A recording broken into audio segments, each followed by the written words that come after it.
Hey everyone, welcome back to another episode of Talking Success. You can see I'm kind of sitting here in a scarf. It's freezing in Joburg. I know it's freezing in Cape Town as well. I've just spoken to a colleague there, so excuse the scarf. It feels like I'm back in the UK. I'm joined with by Vince Jacobs, who is originally from the Netherlands, so he probably knows a little bit about the weather as well and how cold it can be sort of back in Europe. I don't know where you are at the moment. I think Cape Town, is it freezing there as well?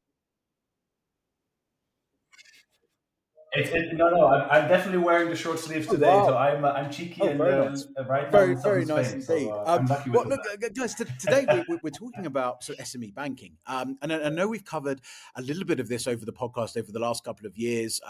We've had numerous conversations with sort of banks and maybe other fintechs that are looking at the sort of gap between what the incumbent banks offer and then what fintechs can offer in terms of SME banking. And I think personal opinion is there's a big area for disruption, certainly in the South African market. So Rince has kindly agreed to join us from Zazu. I'm going to let him do a full intro, and then we're going to sort of unpack this as best as we can today for you in terms of what the opportunities are, where the market's heading, what are perhaps some of the challenges where it comes to legislation, where it comes to sort of compliance, where it comes to sort of product offering, and then really talk about what the future looks like and where Zazu hopefully can make a big impact. So, Brent, listen, thanks so much for joining from southern Spain. I'm a little bit jealous, but summer over there at the moment.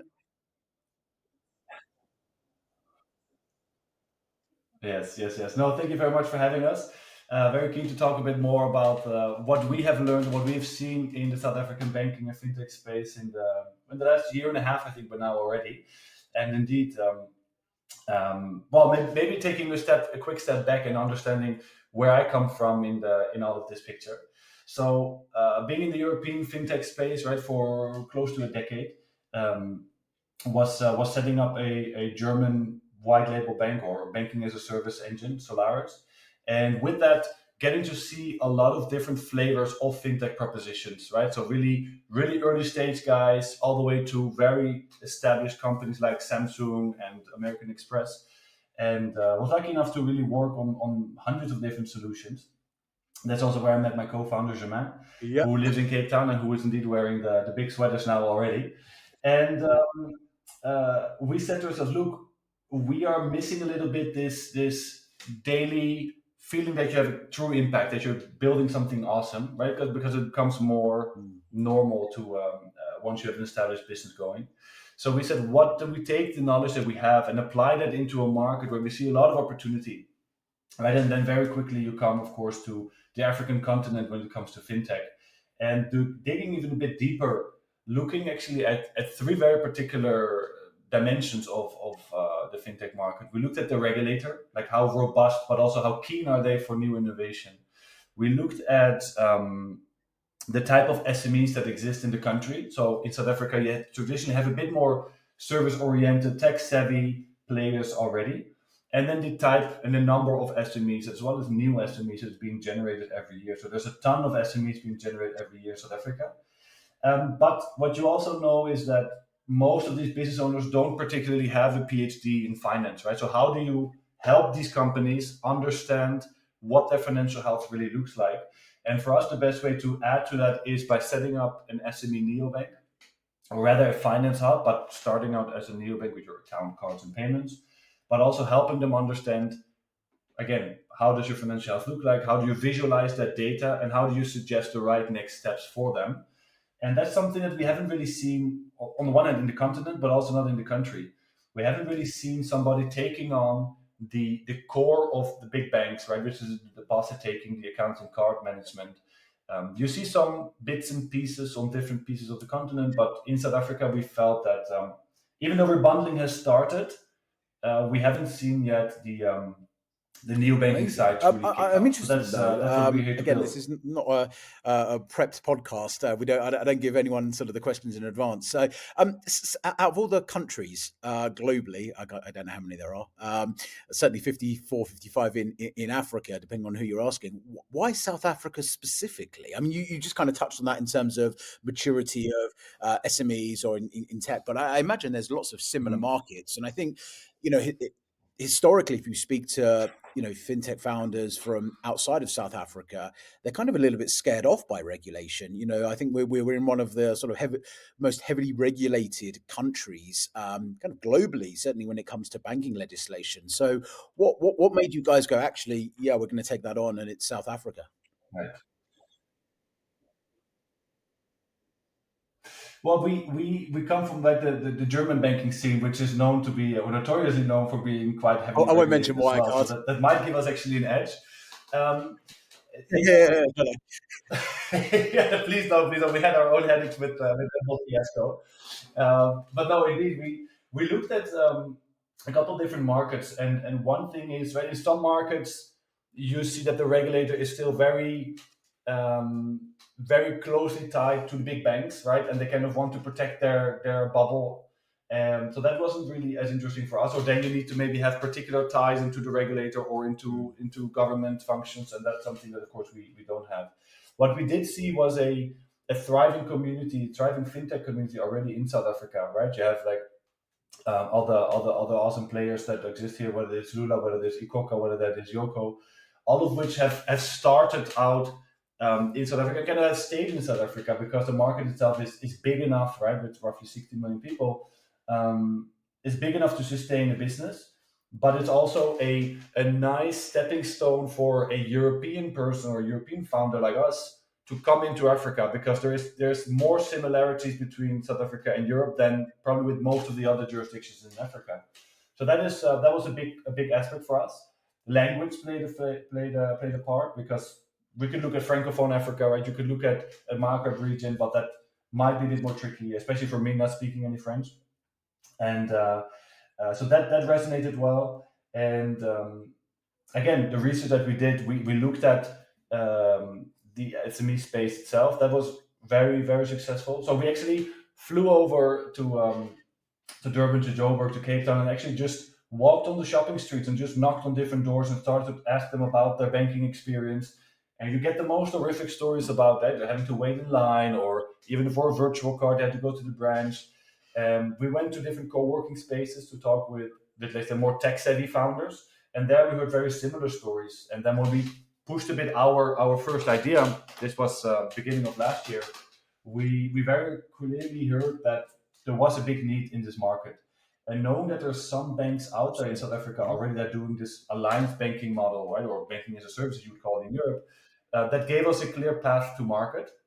So that was for us a clear way of saying, yes, it's a regulated market, but it also brings a certain stability into what can be offered and a certain guidance in what's possible, what's not possible.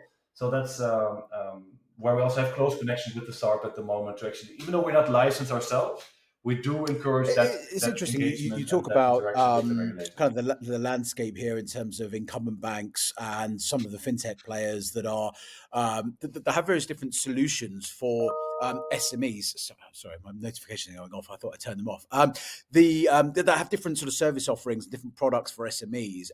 And you mentioned kind of a term which was kind of bundling and unbundling.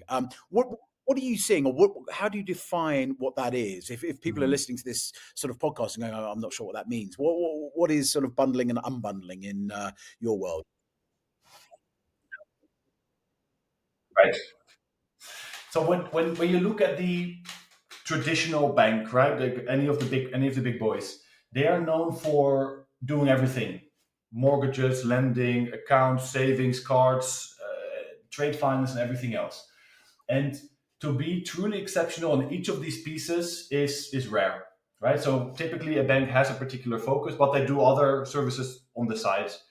And what you have seen, especially in the European and the US space, already 10 years ago, is that fintech started to come alive and started to pick onto the small pieces of the bank and started to take away a particular type of lending, a particular type of card management. So slowly but surely, they started to unbundle the services and start to offer very particular services for a specific set of customers, instead of building out a large monolith that tries to compete on Yeah. all fronts with the big banks, because then you're going to spread yourself way too thin.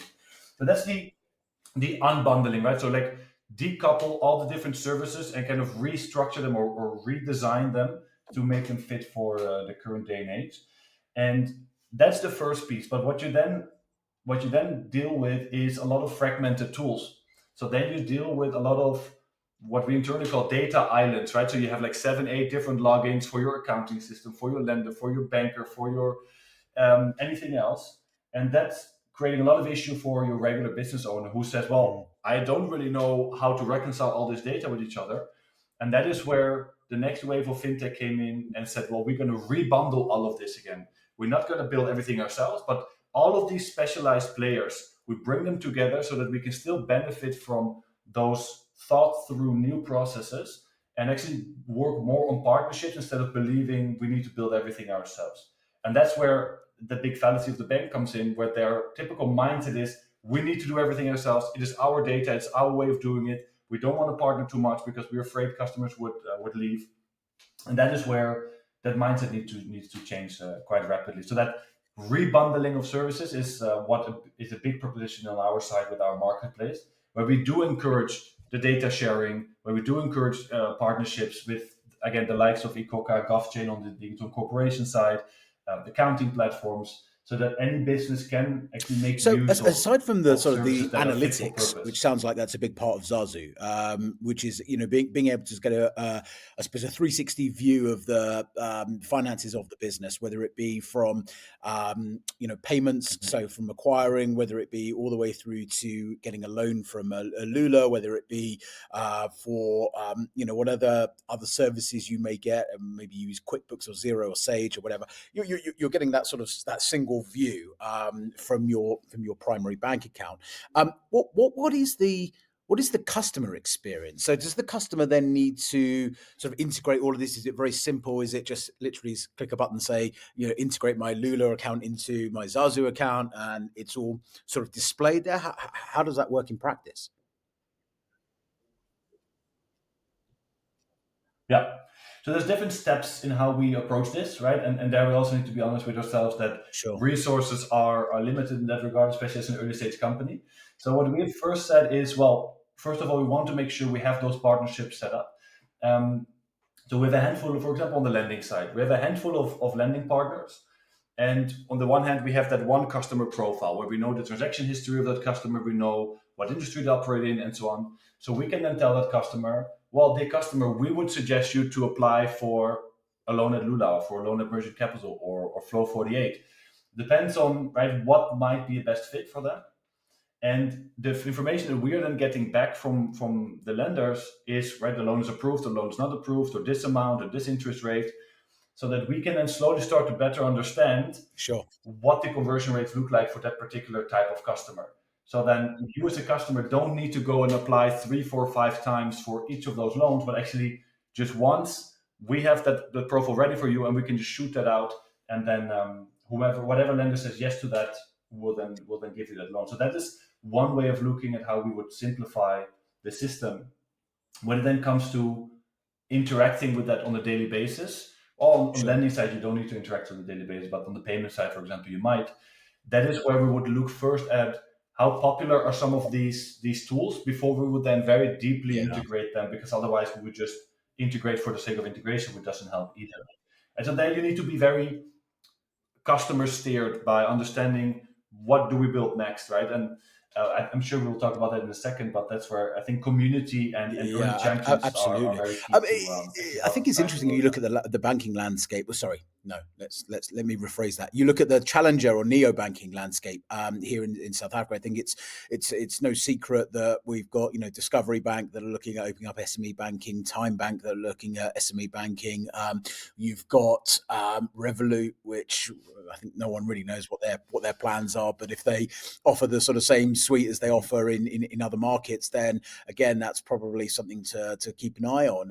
How are you guys going to remain sort of different? How are you going to differentiate yourselves? Because it's set to be very competitive, and I think with some of these retail banks that have got in large customer bases, they've kind of got that acquisition or part of that acquisition strategy. So, how are you guys going to sort of keep up and make a Mhm. difference? Yeah. So there's a couple different angles in how we look at this. So you have your B2C oriented customer, right? So, or bank like a Discovery or like a actually Revolut falls partially on that as well. And what they often do is try to retrofit the retail proposition into a banking business banking proposition, and that is not always really working out. And that's what you have seen with N26, with Revolut, with others in the European space, where yes, some SMEs will use their services, but the real big serious SMEs, they won't be using these kind of B2C Mm. neobanks that kind of reformed themselves into a B2B proposition. That is one aspect. When you look at some of the other players, some of the other fintechs that say we started out as a payments company, for example, and now we want to broaden our horizon and become a neobank because we're sitting on 10,000 SMEs already, so it's an easier upsell. Yeah. Yes, makes sense. That story, especially to investors, that story makes sense. But in reality, that becomes quite difficult because the people, the SMEs that you work with, have a particular perception or particular workflow that they work with you on already. And also, here looking at the rest of the world, a Stripe or an Adyen, they haven't become the leading SME neobank. They have stayed on the payment side, and they have rather gone very deep into the payment side to get higher margins on their core business rather than expanding broadly and kind Mm. of further complexify their systems. Um, on the other hand, we very much welcome the competition. We think it's very much needed. I also think that the big banks, some of them say yes, we're going to focus on the SMEs, but lots of them are not really capable to because they have large overhead, right? They have a lot of people working with them, so they cannot profitably bank many of these what we call the forgotten industry or the very Yeah. low end, the freelancers, the 1 to 5, the 1 to 10 SMEs. They don't make enough revenue for the bank to be truly interesting, and that's where we want to make sure we are building out for real pain points, right? So instead of saying, "Oh, we have an account with a sexy design," no, it needs to be really fit for purpose on particular micro segments, right? So they need to be almost hyper personalized solutions to make sure that that value that they're Mm. perceiving is actually turning into a willingness to pay. And maybe a small anecdote on this in the when we're working at Solaris Bank, we were working on a couple of different neobanks to launch. And what we often saw is that the niche neobank, so one that is focusing on a very particular topic, let's say, for example, was a particular sustainable green Yeah. neobank. And they knew that they were not going to capture the largest market share. But what they did know is that the people that do want to work with us and believe in our values, their willingness to pay is slightly higher, and our activity and conversion is much higher on those accounts. So we'd rather be profitable with the 20,000 customers than to not be profitable with the freemium model but sitting on 1 million customers and try to make that profitable at some point. So that's what we're seeing a lot of value in working with the customers in finding the right solutions. And I think the big banks haven't really Yeah, picked listen, that I up. think it's the whole Mindset sort wise of and product journey, wise isn't to it? do The so. customer experience with the incumbent banks. I'm not going to name anyone specifically, but I know as kind of an SME, business owner, just to try and get anything done, here in South Africa with a bank. I mean, it involves going to the bank and queuing, unless you know someone who knows someone who knows someone. Even then, you still have to go and physically meet someone, and I think that's the barrier. I was talking to someone not so long ago from a large incumbent, and their solution was, well, we'll just make it a nicer experience and give them coffee. I was like, it's not really solving the problem, right? Yeah, it's not really solving the problem. It I really think as an is on the SME, page, you right? don't It doesn't have solve the 2 hours problem. or 3 hours to stand in a line in a bank just to I don't know, change an address or to get a new card or to do whatever. And I think where the fintech, certainly the Lulas of this world and the merchant caps that you've mentioned, I think, and the bridge mounts, where I think they add massive value is that actually from a loan perspective, if I want to then go and get a loan from one of these, assuming I qualify, there's this whole sort of KYC and KYB process is seamless. I mean, it's very, very simple. You do it from your laptop, right? You upload your documents, you do your verification, you're done. You want to try and get sort of invoice discounting or factoring from an incumbent bank. I mean, inside leg measurement plus anything that you've possibly owned, you've got to give over as surety. So I definitely see, where those actually, of course, I see. I'm Yeah. kind of that's why I do fintech. See where these models lie. I'm interested though in terms, and I don't want you to give away any sort of trade secrets or any IP. So if you don't want to answer this question, I will understand. But if you look at the segmentation of the market, as you were just talking about, there are, I don't know how many millions of sort of SMEs. Some are micro enterprises, some are sole trade, sole props. Some have got a turnover up to X. Are you segmenting by sort of turnover? Are you segmenting by size, by category, by industry? How are you going to go after your niche? You don't have to tell me what the niche is. Yeah. No, so this is actually very close to our heart, and what's something that we're working on today quite a bit. So we don't really care too much about turnover because that doesn't give us anything. It might give you some more balance if you focus on the higher turnover guys, but other than that, it doesn't really tell you much about the business. There's a couple different views that we have. On the one hand, we look at the type of the number of FTEs that they have in the business. So looking at team management, card issuance, finance managers that might need particular access, or HR people that might need access for the payroll account, right? So that's more looking at what kind of workflow might be relevant for these companies that have a particular size in terms of people that they work with. That's one angle. But that is more looking from the product design. If we're looking at how we're looking at the go-to-market segmentation, that is more looking at very much the micro segments. So we literally sat with we have like a whole list of like 20, 30 micro segments, right? One of them is e-commerce founders. Another one is taxi drivers. Another one is um, graphic designers, right? So we just take 30 of them that we find in the market, sit with them for 2 hours, walk them through the demo, really talk about what are the particular pain points you're facing right now. What do we need to do as Zazu to actually make that happen, to actually give you that value and that conversion to actually become a customer of us. And once you get those first 30 customers from a particular segment in there, the idea is to then basically wait for 3-4 months to understand what kind of retention signals or churn signals are we getting from that segment.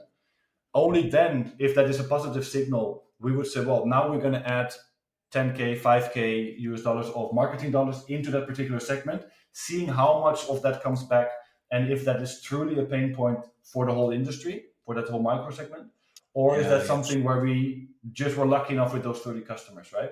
And once you then get those first customers with the paid marketing, then you can go deeper into that segment and really fully focus on them. And now others ones that don't work, you just put them to the side and look, anybody that wants to come in, fine, but we're not pushing marketing dollars in that segment. So that is how you test the market very quickly and understand where do you get the most, where are you most welcome, basically. And also keeps you very close because those early customers, those first 30, they will champion your product. They will talk with their peers about the new solution that they have found. So that is really the beginning of. It's interesting. We talk about sort of Stuff. headcount businesses, and I think this is debate that has been sort of going for the last maybe 18 months, maybe not even that long, with the uprise of AI and people building their multi-billion-dollar businesses with like a handful of people.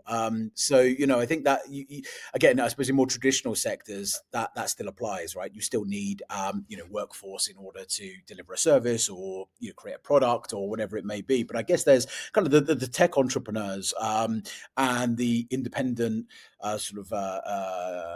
proprietors who are graphic designers, who are developers, who are whatever they may be, whatever sort of guys, authors, that they still have a need, right? And that they wouldn't be excluded from the Zazo ecosystem, but perhaps not a customer that you necessarily go and target first of all. But there'd be no exclusion. Like I say, there's no exclusion, first of all, and that company, right? That let's say one man show with the big AI play that we've seen. I think one of the stories was around last week of this guy that sold his business for 80 million after a year of developing.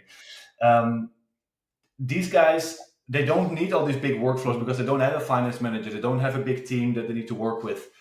Um, that's definitely one segment that we see a lot of value in, and these would Sure. just need an account and a card, and off they go, and they don't need much else. Where you still have a lot of businesses that are not in the spotlight, that need a small sales force, or that need drivers, or that need office managers, right? That need a simple car to buy some chairs for the office. So you still have a lot of these companies that are just part of the industry, Yeah. but are not really being focused on, because they might not be the sexy industries, but Yeah, still listen, I don't might think want there's to many have people that are better going to better turn around and banking go, I don't want a experience. better banking experience. But I think what I've seen over the last decade or so since I've been sort of here in South Africa, decade and a half, is that there is quite a bit of brand loyalty, and I think certainly historically, if you look at maybe the slightly older generation, maybe not the current generation we're in, but there is we bank as a business with X Bank, and that's who we're going to continue with. And I think to move, to set up your another account with a neobank as a consumer, that's pretty easy to do and pretty low risk, right? You can go and set up five, six, 10 different banking accounts. Makes no difference. You just download it on your phone.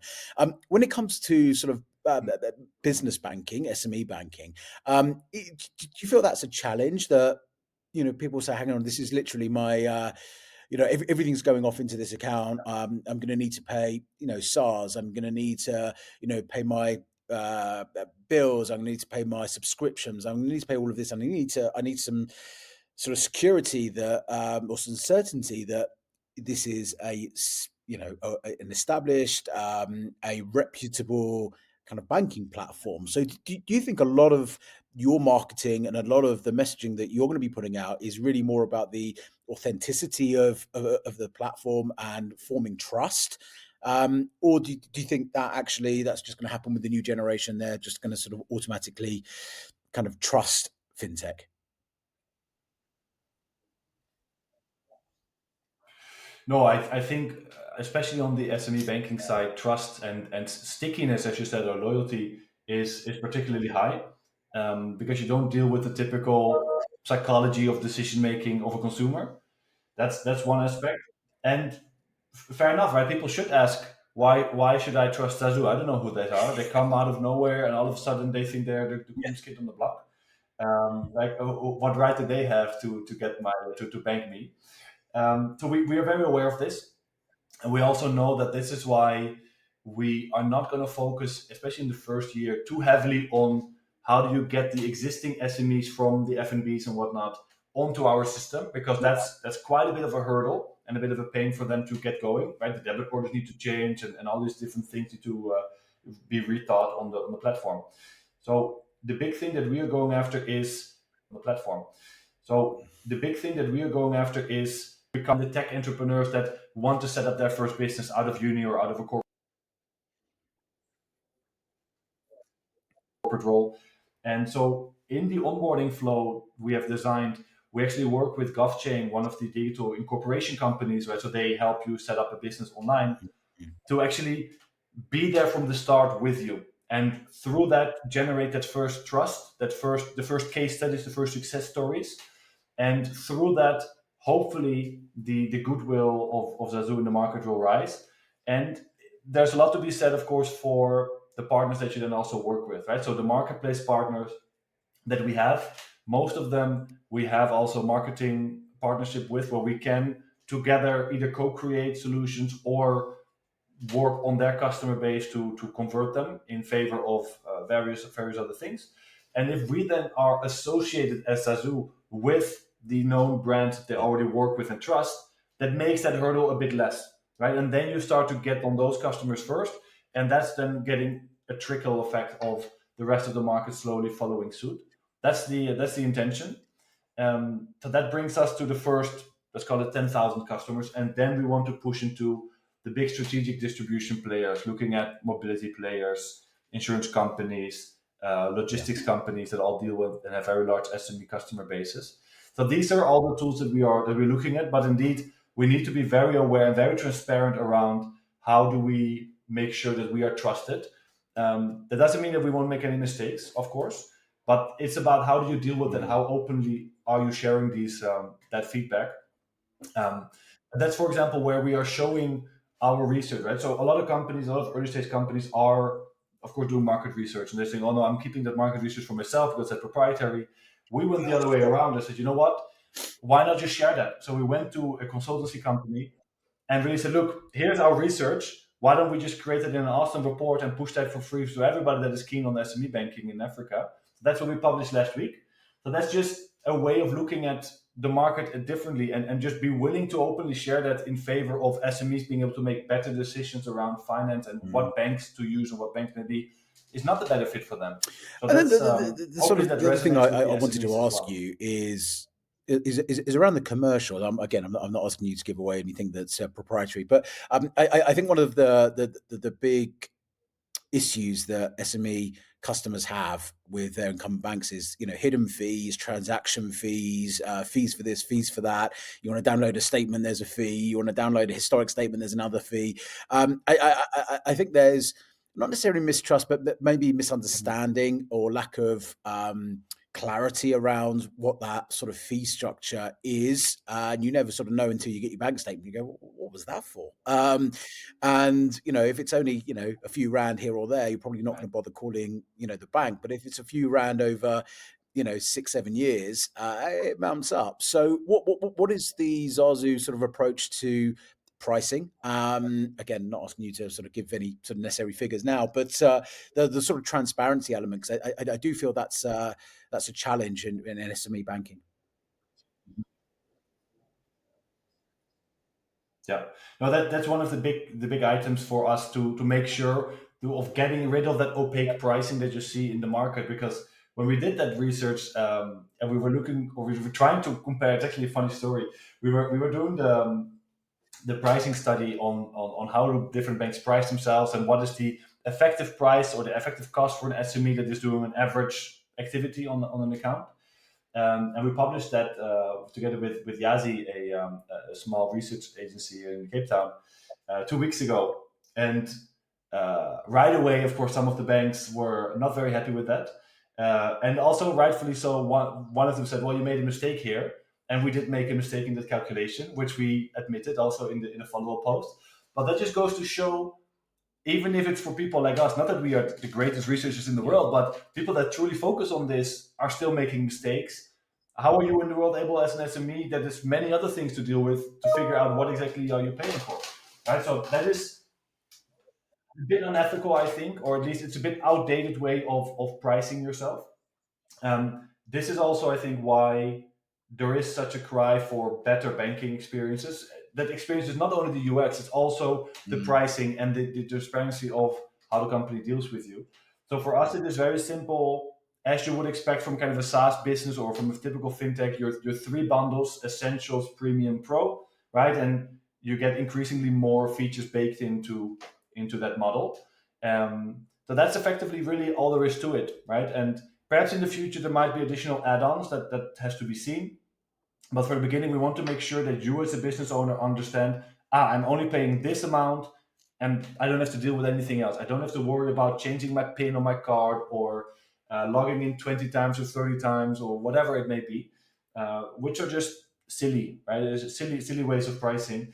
And that is coming back to the previous point that we were talking about, how some of these banks might not be in a position to compete truly with those fintechs on the SME space because they are so relying on that hidden revenue source or that hidden cost source, that if they would be completely transparent and just make that a typical standard subscription fee, all of a sudden they're losing out on quite a bit of a few rents here and there from each customer still amounts to a couple 100,000 at the end of the quarter. Right?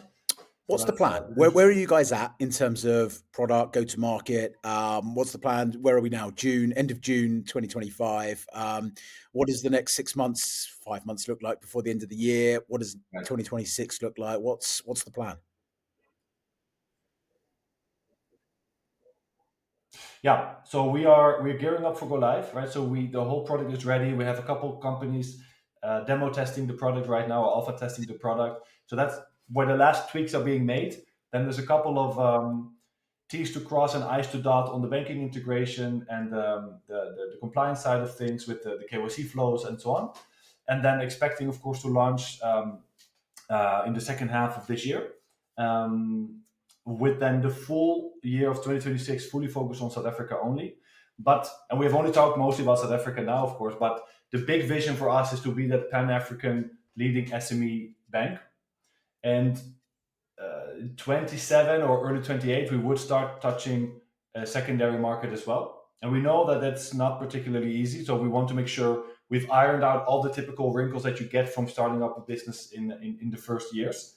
And for me personally, the big vision is, how do you make a very local SME or freelancer, how do you make them a continental SME, right? How do you, through the network of banking, once we have 3, 4, 5 countries opened up, how do you make sure that just not just a banking system within that country, but actually is part of a larger network where an SME can benefit from the import-export documentation support, from the FX side, from the treasury, from the supply and demand, because maybe that graphic designer that is now in Cape Town and dealing with his cafes and whatnot, there's nothing to say why that graphic designer can also not do that in Egypt or Nigeria or in Kenya, right? So that is where we want to play an active role in enabling and empowering that SME to be continental and truly helping them grow. That's a big mission, right? So that's I think the my big complexities vision.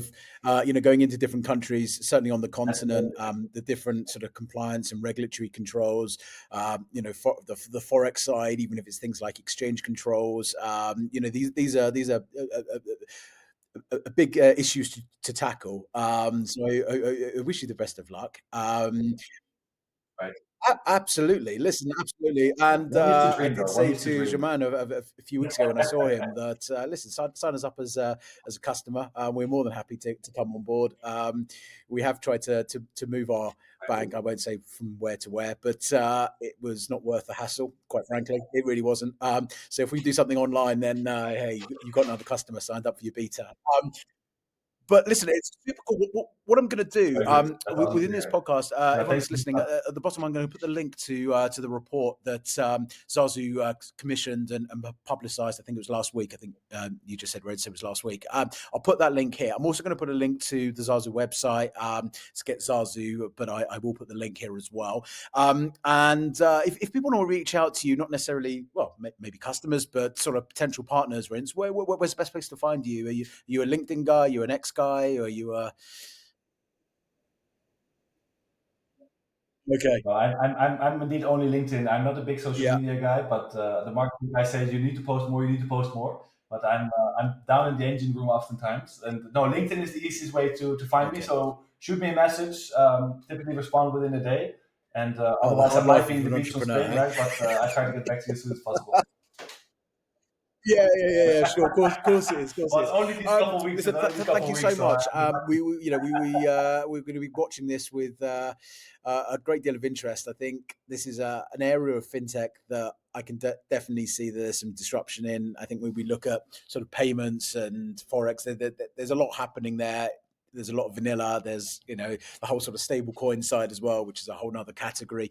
But I think when we look at SME banking, again, as kind of an SME owner, I can certainly see the challenges that you're looking to solve. And you guys are doing a great job so far, and looking forward to the launch. So thank you very, very much. It was great to meet you. We haven't met before, so it was great to meet you. Enjoy the south of Spain. Don't get sunburnt. And I'll try not to get frostbite. No, no, no. I'll be back. I'll be back soon in Cape Town. No, thanks a lot for having us and for allowing me to tell my Awesome. Thanks story. so much, Renz. And looking forward to welcoming you as a customer soon. Cheers. Then. Bye.